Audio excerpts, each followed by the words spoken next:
Welcome to the BetMGM studio and Titans football with Brian Callahan, presented by SeatGeek. I'm Mike Keith with Titans head coach Brian Callahan. A lot to talk about from Sunday's loss to the Los Angeles Chargers in our segment that we call Callahan On. Let's start with offense and the fact that he had just 53 offensive plays. You kind of knew going in you wouldn't have a lot, but it's tough. Yeah, you have to make the most of it, and we didn't do a good enough job of getting points when we were in scoring position. You know, we had 8 real possessions, 4 in each half. That's really, really difficult. We were in scoring position on half of them, which is what you hope for. We missed 1 field goal in the first half. We scored a touchdown drive, and in the second half we opened up with a field goal and scored one at the end. So in position to score in about 50%, and we didn't score enough. We missed the field goal, had to kick another field goal. It just wasn't able to score enough points to win a game like that. Makes it hard on you when you're in a situation that you have what you called in your press conference 11 negative plays. Yeah, going backwards isn't gonna do you much good when you got four possessions and a half, and you got to overcome them. We overcame some of them, but at the end of the day, those are things that we can control. The false starts, the sacks, those are things that we can do a better job of managing and put ourselves in better position to not have to overcome long yardage situations. Just showed that screen pass to Tony Pollard. That was pretty. One of the 18 completions on the day for Will Levis, his first action since October 13th. Overall, 18 of 23, 175, 2 scores, didn't turn the ball over, but was sacked 7 times. After reviewing the tape, Brian, what were your main takeaways from Will Levis's first game back in a month? Yeah, really efficient, which was good to see. Completed the ball at a high rate. I thought he played the position well. Need more of that, and the sacks is really what killed us. And sacks are really an everybody problem. It's not just the line, not just the quarterback. Everyone has a hand in it, and so we have to do a better job of eliminating those. That was probably the biggest negative for him, but took care of the ball, but was aggressive at times, threw some really nice balls into tight windows. I just saw a lot of maturity, I think, in his game, and was really positive to see from him in this week, and hopefully we can just keep building on that performance. Levis also 5 rushes for 41 yards, along with the 18 completions for the Titans while playing in Los Angeles. Also returning to the field for the first time in nearly a month, Tyjae Spears, 7 carries for 47 yards. How did number 2 look to you, Brian? He looked good. It was good to have him back. It was really nice. He made some really pretty fantastic cuts in the run game and really physical runs. Just the guy that we've all known and loved here for a better part of 2 years. And so to see him back healthy and running was really helpful, and takes a little bit of load off of Tony as well from taking all those carries. So he's a big part of our offense, and looking forward to keep getting him going. Yeah, Tony's touches from 31 down to 13. You always liked Tony Pollard with the ball in his hands, but nice that Tyjae was able to take some of that load off of him. Absolutely, and that's what you hope for with the style of runners that they are.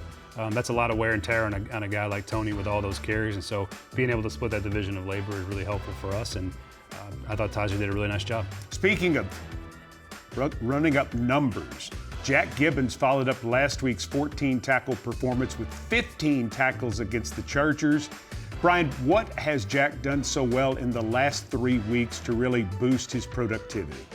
Knows where to be and knows when to be there, and makes the play when he's there. And that's a huge part of playing linebacker. It doesn't always have to be flashy, and what he does is just be really consistent. And when you see back-to-back weeks like that, that just tells you he is doing his job at a pretty high rate and putting himself in position to make tackles and make plays. And we need all of those tackles, and he's been able to deliver. And finally, the Titans recorded 0 sacks in Sunday's game against the Chargers. Quarterback Justin Herbert got the ball out quickly all game long. Did that play a big role in the lack of pressure? Yeah, absolutely. When the ball gets out quick, it's frustrating to the defense, and part of that was they were really on schedule in their down and distance. They were in manageable down and distances. They ran the ball well enough over the course of the game, and put us in a spot where we couldn't really pin our ears back and rush. You had to honor the run, you had to honor the play action game, and we didn't have a chance to really get after the quarterback by knocking him off in a long yardage situations. When Titans football with Brian Callahan continues, we review some Titans tape with an explosive play that put the Titans on top early on. Stay with us.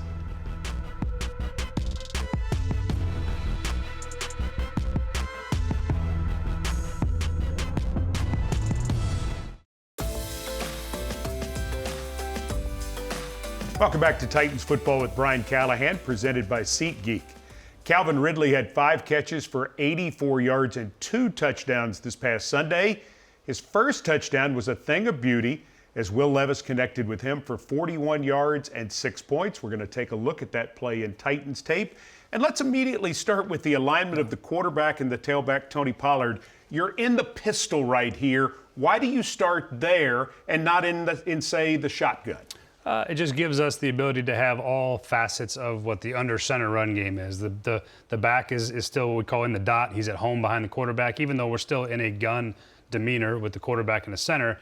But now the quarterback still has the ability to turn his back on the play action. So you can even see just here in this exact example, we're marrying up a run game formation and motion. So we call this a flock motion, where we're sort of fly, timing and hit it on the move. It looks and feels like a run. And you can see here the benefit of it is now the ball and the back of the quarterback can still be turned to the defense. But while we now already have, we're already sort of deep in the pocket, the advantage of being in the gun. So it's just something that we can use to marry up the run game and keep the back at home per se. So we have all the options off of it. But what happens here is we get a great action and a great sell. Really good job by the guys up front. And we got this kind of beautiful pocket with double teams, and we got kind of all day. Now it's a sort of a 2-man route. This route here by Nick Westbrook is he's got the freedom to, this is versus man coverage. He kind of come in here and then break it back out. But because it's zone, he has the ability to sort of sit and throttle in this area, which really buys the eyes of this defender and this one, which is what we're hoping for. We're trying to buy this side of the field so then Calvin can run over the top of all of them. So it's important that Nick recognize that it's zone in order to get to the right spot to hold the 2 defenders. Absolutely. Interesting. Okay. And he does a great job of understanding. And the other thing that happens here is we catch the defense in what they're trying to get to. We call it a non-traditional Tampa 2. So you see these guys all trying to make it look like sort of single high. And what happens is now is this guy drops down into what would be our middle of field Tampa player. He's going to run to a half.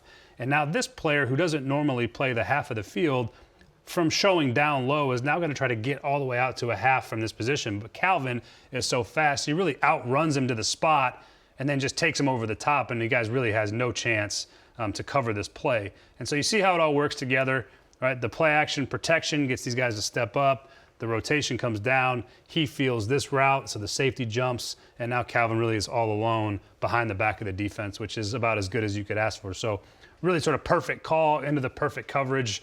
We hit on the play, and it ends up being a really beautiful touchdown to start the game. And you talk about Calvin's speed. Calvin runs 40 very quickly, but his play speed is fantastic too. Yes, that's one of the things that separates him from guys in the league, is his ability to run fast and then get out of a cut. But you can see here, just beats him so bad that he almost has to slow down for the ball in a sense, because he's so wide open and he's trying to track it. But his speed is really what separates him from a lot of guys in the league, and his ability to get down the field and chew up yards at a really rapid rate in the course of an actual football game, as opposed to a time speed. Well, and Taylor, the man he beats here, that's a good football player. Yeah, this is he gets caught in a really tough position, and again, he's supposed to be playing what amounts to a cloud safety, so he's a half field safety, but because of the release and the tempo and how fast Calvin is, he gets stuck in a bad spot, and then Calvin just races him over the top, and he's really got no real chance to cover him. And let's talk. We'll watch it through one time here, if you don't mind. Yep. From the top. From the top. Let's watch it from the top. And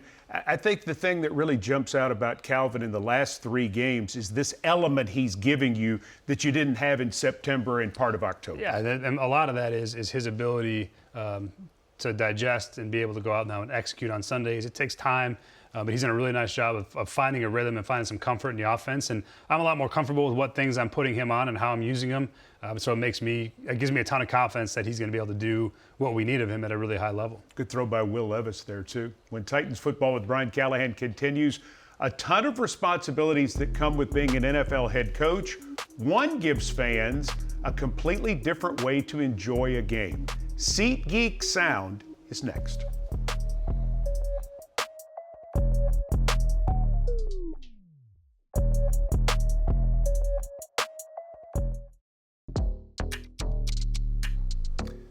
The NFL requires head coaches to wear a mic during one game each season. Brian Callahan's time came last week as the Titans took on the New England Patriots. His experience is this week's Seatgeek Sound. Welcome back to game day. Yes, sir. Let's get it, boys. Let's get it. Yes, sir. We're gonna need you guys today. Yeah. Have a great one today. Yes, sir. I got you. All right, ready? Let's get it, baby.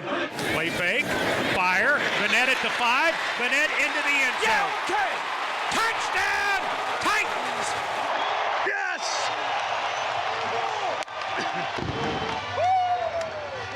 Nice run, baby. Nice run. That's it, man. That's what we do. Man. Take the ball and score. That's great. Let's go get him, Jeff. Nice job, Jeff. May in trouble. Throwing. Intercepted. Hooker. 45, Go. 50. Go. 45, 40. Hooker is taken down by Michael Jordan at the 40. I'm gonna take a shot. I'm gonna take a shot here. That's it, D. That's it, D. That's it. Nothing. That's it. That's it. That's it. That's it. Got him. That's it. Pump. May. Hit. Fumble the football. Tight ball. The hit and the strip by Key. Rudolph drops to throw. Looks. Floats it into the end zone. Touchdown! Titans! Let's go. Oh, yeah. Yeah, baby. Nice job, man. Now let's go finish! Let's finish these! Oh, yeah, Nick. Let's go finish! Let's go finish! Let's go finish! Yeah. Let's go finish! Let's go! Hey, good drive, fellas. Good drive. Let's go finish. Let's go finish.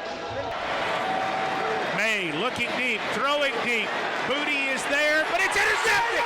Hooker came over to get it. Hooker came over to get it. Yes. Took a knee. It's over. It's over. Yeah, nice job, man. You guys got to keep rolling, man. Good luck the rest of the way. Proud of you, man. Proud of you.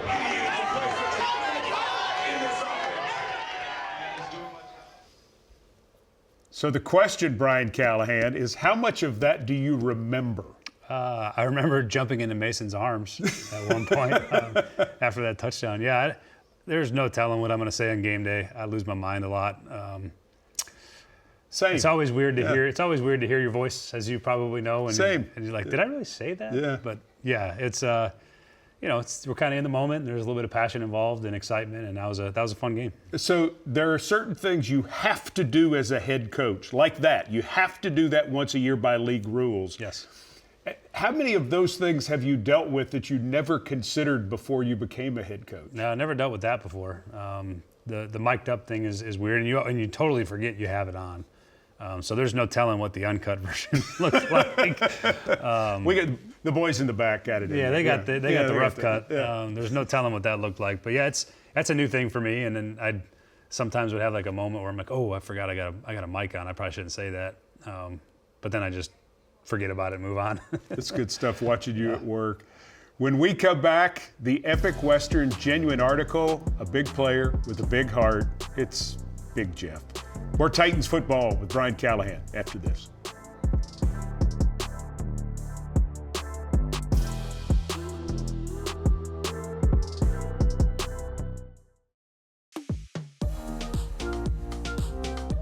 Originally established in 1954, the Nashville Rescue Mission first opened its doors to provide food, clothing, and shelter to men experiencing homelessness in Nashville. Today, the mission serves over 800 men, women, and children on a daily basis. Recently, Jeffrey Simmons volunteered to deliver coats, serve food, and interact with the rescue mission community. His visit is this week's Epic Western Genuine article.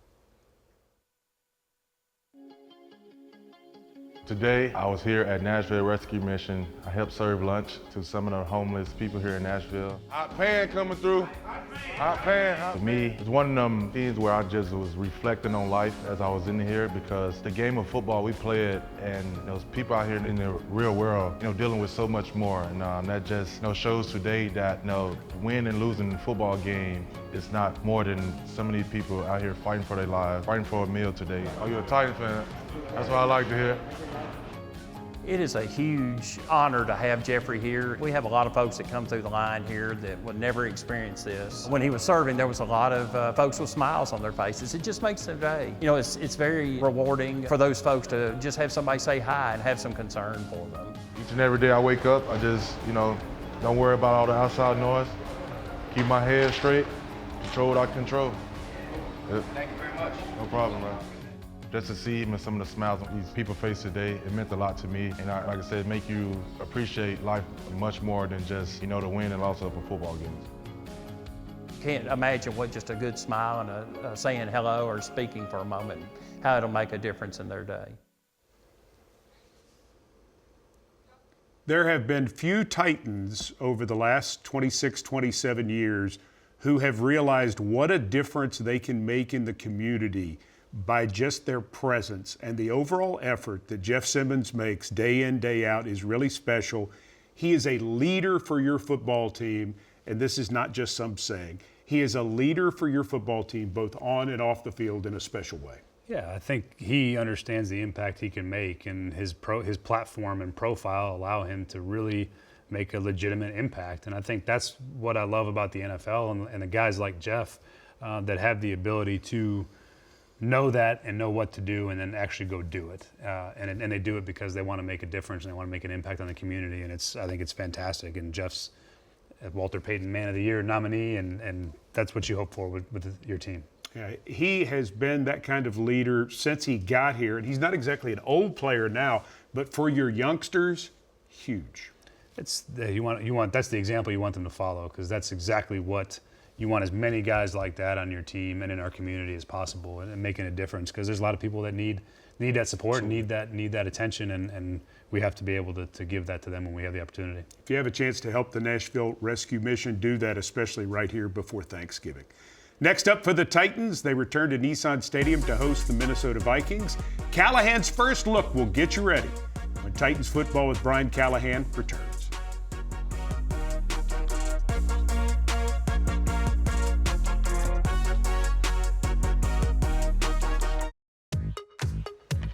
Time for Callahan's first look, presented by Nissan. The opponent, the Minnesota Vikings, they come to the Music City with a 7-2 record. They're led by quarterback Sam Darnold, who's thrown for more than 2,100 yards and 17 touchdowns.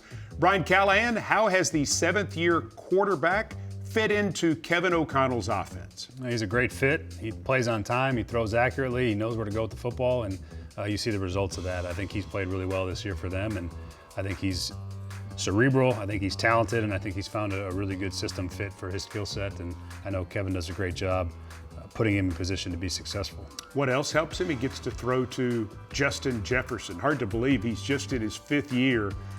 Jefferson on pace for more than 1,500 yards receiving. What is the key to limiting Justin Jefferson's impact on this game? I don't know that you're ever going to limit it too much. He's going to make his plays, and you have to make sure that you're in position to make a play on the ball. You're probably going to have to find ways to help on him one way or another. There's a lot of ways you can do that, but don't give him too many one-on-one opportunities. And he's going to make his plays, and you just got to make sure he doesn't make too many that can impact the outcome of the game. But really fantastic player, one of the best receivers in our league right now, and playing at an extremely high level. Brian Flores is the defensive coordinator with the Vikings. His pressure package is unique. How do you prepare for that challenge? We have to be smart. We have to have answers for all the things that they do, and there's a lot of things, and the quarterback has to do a great job of recognizing, and then we have to win our matchups. They got good players, and they get them in one-on-one spots, and those guys do a great job of winning on the quarterback and making life hard on the quarterback as it is. The Titans and the Vikings battle on Sunday. You can listen to the broadcast on Titans Radio. Our coverage begins with Titans Countdown at 11 a.m. Central. Kickoff set for 12:02. The Titans and the Vikings this Sunday on Titans Radio from Nissan Stadium. For head coach Brian Callahan, I'm Mike Keith, thanking you for joining us, and we'll see you next time.